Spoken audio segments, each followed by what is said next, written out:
When you're ready to examine the fundus, switch on the ophthalmoscope light and adjust it to the large round beam of white light.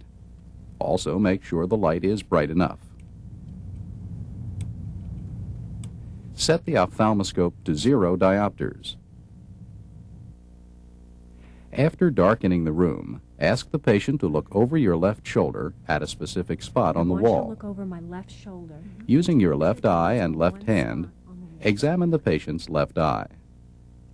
From 15 inches away and 15 degrees lateral to the patient's line of vision, shine the light beam on the pupil.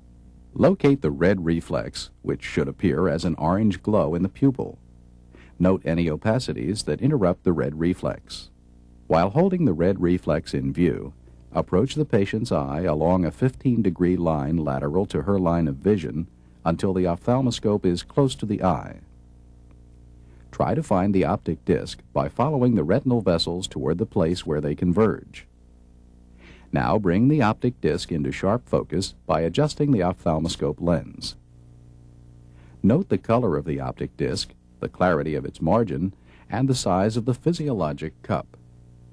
Normally, the disc is yellowish-orange to creamy pink and round or oval with well-demarcated margins. It may be surrounded by white or pigmented rings or crescents. The optic cup to disc ratio is usually less than 1 to 2. Moving your head and instrument as a unit, inspect the retinal vessels and adjacent retina by following the vessels from the disc to the periphery in 4 directions.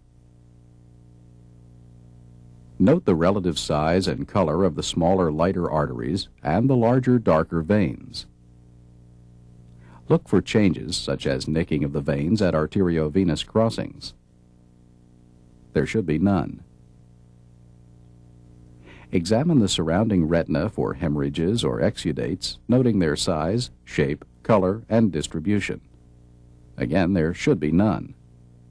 Finally, examine the fovea and surrounding macula by directing your light beam laterally or asking the patient to look directly into the light. The tiny bright reflection at the center of the fovea may help orient you. To focus on more anterior structures, such as opacities in the vitreous or lens, change the diopter on the ophthalmoscope to more positive numbers, such as +10 or +12. Repeat the ophthalmoscopic examination on the patient's right eye using your right hand and right eye.